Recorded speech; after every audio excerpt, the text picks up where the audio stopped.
여러 가지로 팀의 어떤 구심점인 손흥민 선수가 사라진 게 이거 제 개인적인 분석입니다.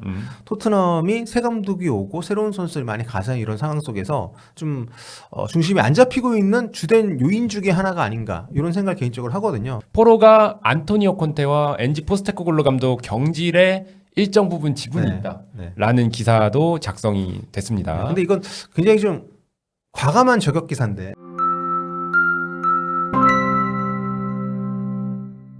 안녕하세요, 폴리티비 상욱입니다. 안녕하세요, 뻘리TV 김준입니다. 네, 손흥민 선수가 떠난 뒤 좀 관심이 줄기는 했습니다. 뭐 국내 팬들에게서도 아마 그러지 않았을까 싶은데요. 저희도 아무래도 토트넘 영상을 좀 많이 만들질 않고 있는데 그런 가운데 토트넘이 많이 추락을 하고 있습니다. 네. 손흥민 선수가 고별 방문을 했었던 슬라비아 프라하전 때 좀 승리를 했고 그때만 해도 분위기 상당히 좋아 보였기 때문에 반등하고 올라가나 싶었었는데 여전히 좀 헤매고 있는 중이고요.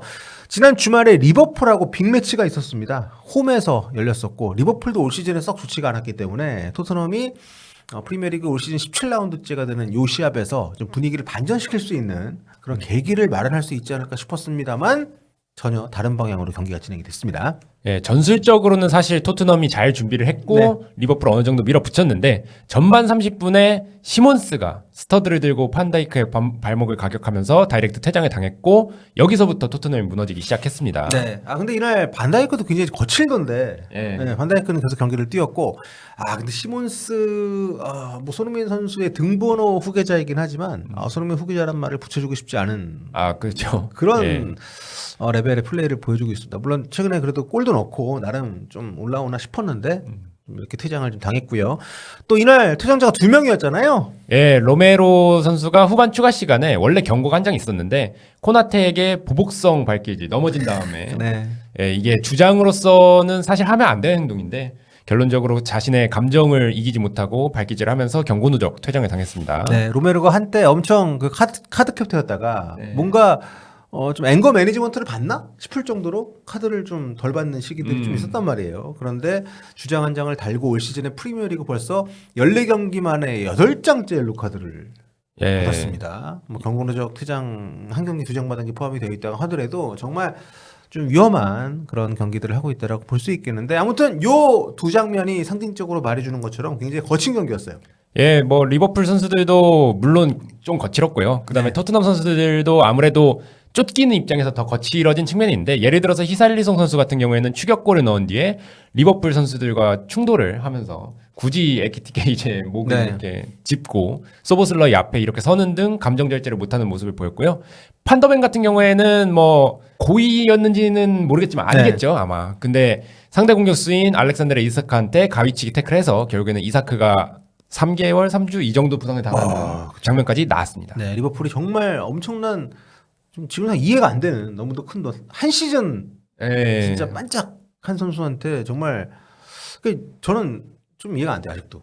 이사크 영입이 지지부진해가지고 에키티케를 샀는데 굳이 그 뒤에 또 이사크를 엄청난 돈을 주고 데리고 와서 잘 써먹지도 못하고 있고. 네. 근데 부상까지 당해버렸기 때문에. 그렇죠. 아무튼 뭐 이런 거친 양상 속에서 경기가 좀 진행이 되면서 토트넘이 홈에서 리버풀한테 패배를 했습니다.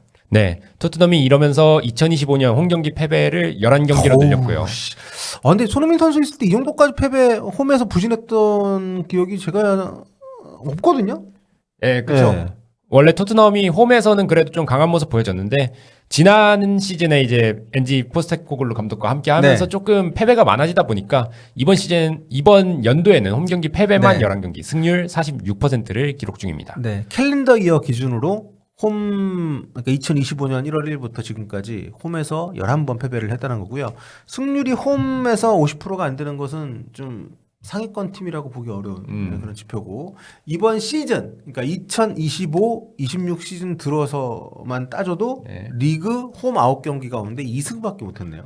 예, 이게 울버햄튼 원더러스가 아예 승리를 못했잖아요. 네, 울버햄튼은 올 시즌에 강등이 안 되면 이상한 팀입니다 지금. 네. 근데 그 울버햄튼을 제외하고 최악이다. 그러니까 19위다. 네. 리그에서 홈에서 그만큼 부진하다는 것을. 근데 사실 이 정도 그러니까 토트넘 홈은 프리미어리그에서도 정말 내로라는 최신식의 정말 분위기도 좋은 경기장인데 여기서 성적이 안 좋고요. 또 홈 원정 통틀어가지고 최근 프리미어리그 8경기 1승밖에 없습니다. 네. 이러면서 승점이 22점에서 좀 머물러 있고요. 현재 13위, 리그 13위로 지난 시즌에 이어서 이번 시즌도 중위권에 머물고 있습니다. 네, 포스테코글루 감독 시절하고 큰 차이가 없는 네. 그런 지금 성과를 내고 있는데 올 시즌 돈을 굉장히 많이 썼다는 걸 감안하면은 굉장히 좀 아쉬운 그런 성적이고요. 자, 이런 상황이 되다 보니까 범인 찾기. 네, 뭐 부진한 팀에는 늘 뭐 항상 범인 찾기가 미디어가 됐던 팬들이 됐던 많이 벌이고 있는데 아무래도 지난 시즌에 포스테코글루 감독이 리그는 말아먹었어도 뭐 유로파리그 우승을 했는데 그 포스테코글루 감독을 내치고 데리고 온 토마스 프랭크 감독이 자 토트넘하고는 좀 안 맞는 게 아니냐. 좀 작은 팀에만 있다가 큰 팀 오니까 좀 적응 못하는 거 아니냐. 브랜트퍼드를 꽤 오래 맡아가지고 프리미어리그 승격도 시켰고 네. 안착도 시켰잖아요. 근데 그런 감독의 역량이 토트넘에 와서는 현재까지는 좀 발휘가 제대로 되고 있지는 않습니다. 네, 장점보다는 단점이 좀 극명하게 드러나는 현 상황이라고 할 수 있겠는데요. 후방 빌드업 체계가 그 브랜트퍼드에서 보여줬던 그게 아니라 현재는 롱볼에 좀 의존하는 네. 공격 경향성이 강하고요. 근데 또 공격 패턴이 롱볼인데다가 쿠두스로 한정이 되면서 상대 왼쪽에 있는 뭐 시몬스라든가 이런 선수들이 좀 제대로 활약을 해주지 못하면서 이게 세트피스에 의존하게 되고 그마저도 좀 세트피스 전술마저도 좀 파해가 되면서 현재 굉장히 어려운 시절을 겪고 있다라고 보여집니다. 예. 네. 사실 토트넘이 그 뭔가 섬세한 축구를 해왔던 팀이 아니기 때문에 네. 사실 빌드업 체계를 제대로 다시 만들어 나가야 되는 시간이 좀 걸리는 프랑크 감독의 어떤 전술적인 지향점을 갖고 있는 그런 선임이었기 때문에 사실 올 시즌에 어느 정도 부진할 수 있다라는 거에 대해서는 보드진도 그렇고 감안을 하지 않았을까 싶어요. 하지만 너무 지금 경기력이 올라오지 않고 있고 무엇보다 홈 경기를 너무 많이 말아먹었기 때문에 지금 여러 가지 분석들이 나오고 있는 가운데 라커룸 그 내부에서 좀 조화가 무너졌다. 그리고 팀 문화가 깨지고 있다. 이런 분석들이 지금 나오고 있습니다. 전문 매체인 The Athletic에서는 이제 프랑크 감독이 선수단 관리를 못하고 있다. 이런 얘기 나왔네요. 예, 초창기에는 선수단 코칭 스태프와 적극적으로 소통하면서 사실 포스테코글루 감독은 그런 부분에 있어서 조금 부족함이 있었는데 네. 프랑크 감독은 적극적인 소통을 시도하면서 초창기에는 긍정적인 인상을 남겼습니다. 네. 그러나 토트넘에 있는 선수들을 제어하는데 어려움이 있다는 관측도 나오고 있는데요. 네. 왜냐하면 브랜트퍼드에서는 성장하고 싶은 선수들, 네. 더 강팀으로 가고 싶은 선수들이 와서 상대적으로 위상도 낮고 그렇기 때문에 이게 선수단 관리가 잘 됐는데 토트넘에서는 이미 그런 단계를 넘어선 선수들이 많잖아요. 그리고 브랜트퍼드에서도 그런 위상 낮은 선수들에게서도 선수단 관리에 어려움을 겪었다라는 그 네. 익명의 관계자의 그 얘기도 있었기 때문에 이 토트넘에서는 그 문제가 더 심각하게 드러나고 있다고 보여집니다. 네, 그렇습니다. 사실 토트넘이 뭐랄까요 성적이나 우승 트로피를 들었던 횟수에 비하면은 상당히 팀의 머리가 좀 큰 선수들이 많이 있긴 합니다. 왜냐하면은 다른 데서 성과를 내고 한 단계 올라오는 개념으로 이 팀이 오는 경우들이 많죠. 네. 그러니까 좀 센 팀에서 오는 이런 경우들보다 그렇다 보니까 정말 자존감 막 꽉 차 있고 여기에서 지금 대접을 많이 받고 연봉도 많이 받고 이렇게 온 선수들이 많다 보니까 게다가 이 팀은 지금 레전드까지도 아니고 좀 팀에서 뭔가 베테랑이자 이 팀의 오래된 문화를 체득하고 있는 선수가 이제 없어요. 예, 뭐 벤 데이비스가 있긴 한데 네. 그 선수는 사실 라커룸 내에서 어떤 영향력을 스스로 발휘하려는 선수도 그렇죠. 아니고요. 그리고 일단 뭐 경기 뭐 기여도도 낮은 상황이고 네. 그래서 오히려 뭐 포로라든가 뭐 로메로 이런 선수들이 어떻게 보면 좀 비카리오 같은 경우도 많이 언급이 되고 있고 그렇죠. 이런 선수들 리더 역할을 하는데 이 선수들도 토트넘에 그렇게 오래 있었다고 보기는 어렵고 다 이제 외국에서 온 선수들이고 그러니까 여러 가지로 팀의 어떤 구심점인 손흥민 선수가 사라진 게 이거 제 개인적인 분석입니다. 토트넘이 새 감독이 오고 새로운 선수들이 많이 가서 이런 상황 속에서 좀 중심이 안 잡히고 있는 주된 요인 중에 하나가 아닌가 이런 생각을 개인적으로 하거든요. 그래서 주요 선수들이 감독이 팬들에게 인사하자고 이렇게 얘기하는데 무시하고 막 그렇죠. 스펜스하고 반대편이었죠 그때. 맞습니다. 네, 이렇게 들어간다거나 이런 식의 몇몇 에피소드들이 또 좀 부각이 되면서 정말 팀의 어떤 분위기에 대한 걱정들이 많이 높아진 것도 사실이잖아요. 네. 뭐 포로 선수도 내가 동료들을 네. 존중하지 않는 팬들에게 인사하는 거 그거에 대해서 마음에 들지 않았다라고 하면서 실제로 패싱하는 네. 것도 있었고요. 프로가 갈라치기 그러니까 진짜 팬 예, 그죠. 뭐, 그러니까 진짜 마치 가짜 팬이 있고 너희들은 진짜 팬이 아니야 이런 사람들이 있는 것처럼 이렇게 뭔가 이렇게 사실 선수들이 이런 발을 하는 것이 위험한 건데 그만큼 포로 선수의 뭐라고 해야 되나요? 이 그 어깨가 많이 올라와 있는 것이 아니냐. 근데 이런 것들이 사실 감독이 됐던 팀 내 어떤 고참이 됐던 라커룸의 어떤 그 오너십을 갖고 있는 누군가가 좀 통제라는 표현이 그렇죠. 좀 분위기를 잘 만들어줘야 되는데 그게 지금 잘 안 되고 있고 더 악화되고 있는 것이 아니냐. 이런 얘기들이 나오고 있어서 최근에 텔레그래프의 맨로 기자도 또 좀 인상적인 얘기를 했네요. 예, 그러니까 이 포로의 진짜 팬 발언 네. 이걸 언급하면서 포로가 안토니오 콘테와 엔지 포스테코글루 감독 경질에 일정 부분 지분이 네. 있다라는 기사도 작성이 됐습니다. 근데 이건 굉장히 좀 과감한 저격 기사인데 어떻게 네, 보면. 그쵸. 근데 포로가 그 정도인다라는 건 저는 솔직히 기사 보고서도 약간 예. 의구심이 들더라고요. 네. 자, 풋볼 런던의 토트넘 출입 기자인 알레스테어 골드 역시 뭐 팀 부진에 대해서 문화에 좀 변화가 생겼다 이렇게 언급을 했네요. 네, 아무래도 판더벤과 스펜스 사건이 있는 이유로 네. 새로운 문화가 하프타임에 함께 라커룸으로 들어가자 이런 문화가 있었는데 사실 쿠두스가 지난 경기 때 리버풀 경기는 아니고 그보다는 좀 지난 경기 때 이 하프타임에 함께 라커룸으로 들어가는 걸 하지 않았다고 해요. 그러니까 골드 기자는 이를 통해서 지금 토트넘이 문화와 규율이 제대로 잡혀있지 않다라는 거를 지적하고 싶었다라고 얘기를 했고요.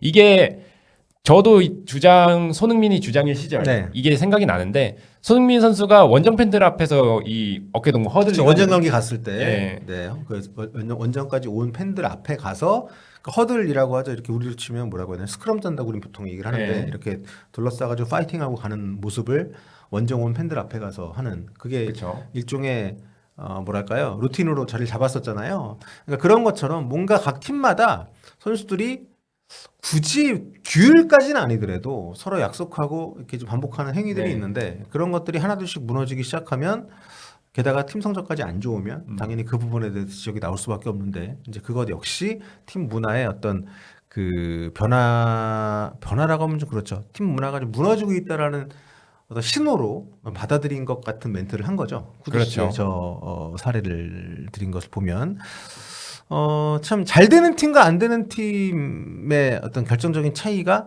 문화라든가 어떤 그 라커룸에서의 리더십이 어떻게 작동하느냐 이런 부분들을 많이들 언급을 하는데 그거 관련해 가지고 어쨌든 아스날은 올 시즌 또 잘 나가고 있으니까 네. 아스날하고 또 비견되는 얘기들도 나오고 있다고요? 네, 뭐 프랑크 네. 감독도 실제로 아스널 아르테타 감독을 직접 언급하기도 했고 그 다음에 아스널의 아르테타 감독 사례가 아무래도 초기에 감독한테 힘을 실어줘서 결론적으로 이 구단 전체를 휘어잡을 수 있게 만든 그런 사례다 보니까 이 현재 토트넘이 감독에게 힘이 실리지 않는 상황을 비판하는 기사가 나오면서 여기서 아르테타 감독과의 비교가 계속해서 이루어지고 있는 상황입니다. 네. 근데 뭐 일단 보드진 쪽에서는 최근에 뭐 프랑크 감독을 신임한다 뭐 이런 그 얘기가 있었다라는 보도들도 나오긴 했었는데 지금 현지 또 출입하는 기자들이 볼 때는 전혀 그렇지 않은 상황인 것 같다라는 추정이 가능한 네. 얘기들이 나오고 있습니다. 자, 뭐 선수 수급도 어쨌든 필요한 것 같기는 해요. 물론 좋은 선수들 많은 돈을 들여서 데리고 오긴 했지만 지금 프리미어리그 상위권 경쟁을 목표로 하는 팀에게는 좀 걸맞지 않는 구성이 아닌가. 히샬리송이 리그 7골로 최다골인데 그렇죠. 그 뒤로는 이제 3골의 반더벨이 최다골입니다. 그러니까 뭐 우리가 말하는 오도베르라든가 마티스텔이라든가 왜 그 돈을 주고 데리고 왔는지 모르겠는 선수들이 여전히 많이 팀에 있고 오히려 유로파리그 우승에 결승골을 넣었던 그 브레넌 존슨 같은 경우에는 기회를 많이 못 얻으면서 그쵸. 이번 겨울에 나간다는 얘기 있더라고요. 예, 뭐 네. 1월 이적 시장을 통해서 팀을 떠날 거란 기사들이 계속해서 올라오고 있고요. 네. 뭐 그래서 좌잉을 좌윙. 네, 왼쪽 좌윙, 윙, 예. 예, 레프트 윙을 영입해야 된다라는 얘기가 꾸준히 나오고 있는데 그렇다 보니까 본머스에서 최근에 좋은 활약을 펼친 앙투안 세메뇨가 물망에 올랐는데요. 맨시티, 맨유, 리버풀이 동시에 노리는 매물이고 내년 1월에 2주간 6,500만 파운드의 바이아웃이 발동이 돼요. 가격이 괜찮네요. 네, 네. 근데 선수가 이미 토트넘을 고사했다. 그렇죠. 나라도 안 가지. 네, 그래서 지금 뭐 맨시티에서 올 시즌에 좀 자리를 잃은 사비뉴하고 마르무시 선수 얘기도 있다고요? 네, 이 맨시티에서 후보로 밀려난 선수들에 대해서도 지금 현재 아무래도 레프트윙이 부족하다 보니까 레프트윙을 볼 수 있는 이 선수들이 물망에 오르는 건데 사실 토트넘이 전 포지션에 걸쳐서 난국인 걸 감안하면 네. 그래도 좌잉이 가장 급하긴 하지만 중원이나 이쪽도 좀 더 강화해야 되지 않나라는 생각이 개인적으로 들긴 하는데 네. 어쨌든 돈이 없는 팀은 아니 돈을 좀 이상하게 써요 보면 스카우팅을 제대로 못하는 것인지 아무튼 브래넌 존슨 1월 유적 시장에 떠난다고 하면은 더 영입을 적극적으로 해야 되는 상황이긴 한데 근데 지금 보니까 코칭 스태프들도 뭐 아웃 소식들이 있더라고요. 네. 예를 들어서 메델스 코치는 미국 메이저리그 사커의 콜로라도로 이제 감독직을 수행하러 갈 예정이고요. 파비오 파라티치도 토트넘에 지금까지 남아 있었는데 네. 피오렌티나의 스포츠 디렉터직으로 갈 가능성이 매우 높습니다. 네. 뭐 파라티치 같은 경우에는 징계 때문에 사실상 공식적으로는 활동을 못하는 상황에서도 레비 회장이 계속 좀 약간 자문 역할로 그쵸. 계속 직을 좀 유지를 시켜준 듯한 대우를 해줬는데 피오렌티나가 명문팀인데 올 시즌에 그 리그 계속 무승하다가 네. 세리아 꼴찌 20위거든요. 근데 지난 주말에 그 9위인 우디네세 상대로 5대 0으로 대승을 했더라고요. 시즌 첫 승을 했는데 아무튼 현지 보도를 보니까 뭐 오퍼 뭐 토트넘 쪽으로 오퍼가 오진 않았다 뭐 하던데 아무튼 파라티치가 나간다고 하면 여러 가지로 뭐 랑게 디렉터가 있긴 하지만 네. 토트넘이 굉장히 좀 여러 가지로 좀 어수선하다. 선수진도 그렇고 프런트도 네. 지금 이번 올해만 해도 몇 네. 명이 바뀐 거예요. 레비 회장 포함해서. 그렇죠. 그러니까 벤카테시엄 사장이 오고 나서 뭔가 좀 중심이 잡힌다기보다는 더 좀 어수선해진 상황이라서 네. 아스날이 보는 첩장 아니냐. 근데 아스날 전 사장이잖아요. 그렇죠. 아무튼 토트넘이 손흥민 선수가 나가고 나서 그래도 우리가 애증이 있지 않습니까? 근데 참 너무 흔들리는 모습이라서 안타까운 마음이 좀 들던 차에 리버풀전때 너무도 졸전. 그러니까 지는 것도 지는 건데 매주 경기력이 너무 안 좋습니다. 네, 이런 상황 속에서 과연 뭐가 문제인지 김유중 기자랑 한번 간단히 살펴봤습니다.